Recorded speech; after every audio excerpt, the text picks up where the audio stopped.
towards the end of the year. Africa has finally moved a step closer to create the biggest economic bloc since the creation of the World Trade Organization.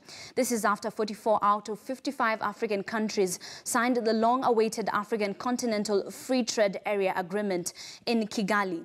Eugene Anangwe with those details. The 21st of March 2018, the day that Africa had an appointment with history.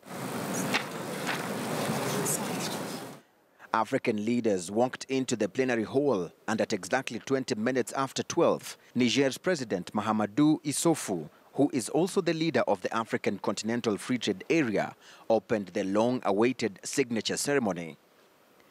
He was followed by Rwanda's President Paul Kagame, who is also the African Union chairperson. And thereafter, other leaders followed on to append their signatures in approval of the important milestone that was being made by Africa. The advantages we gain by creating one African market will also benefit our trading partners around the world, and that is a good thing.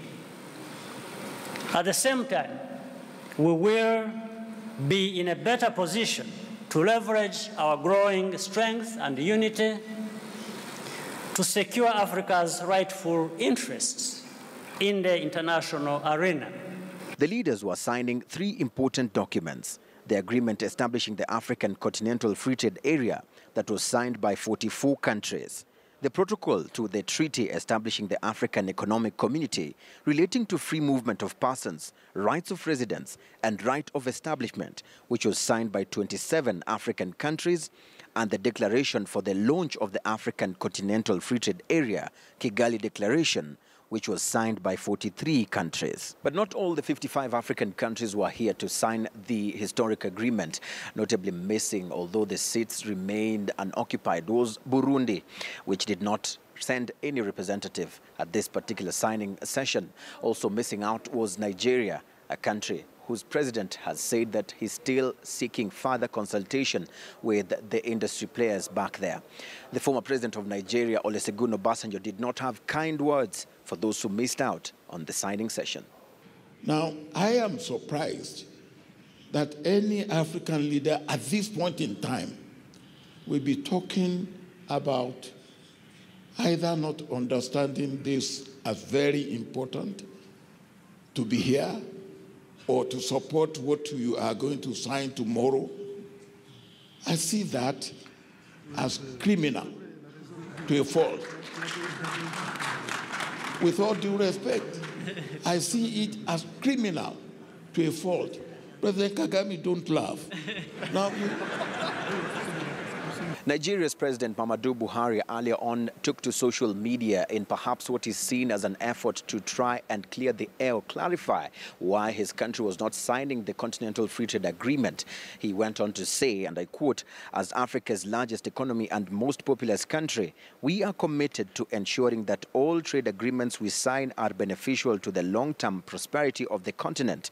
He went on to say that we are therefore widening and deepening domestic consultations on the Continental Free Trade Area to ensure that all concerns are respectfully addressed. Any African Free Trade Agreement must fairly and equitably represent the interests of Nigeria and indeed her African brothers and sisters. End of quote.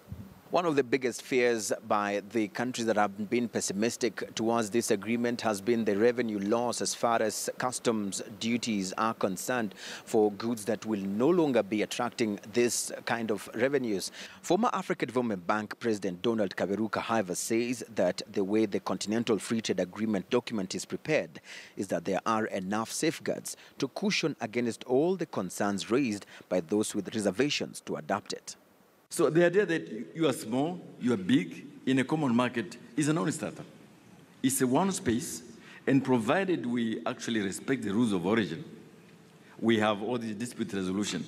We're all winners. Now, as the African leaders mark history by the signing of this African Continental Free Trade Area, the next stage will be the ratification of this document, followed by the most important element of it, the implementation.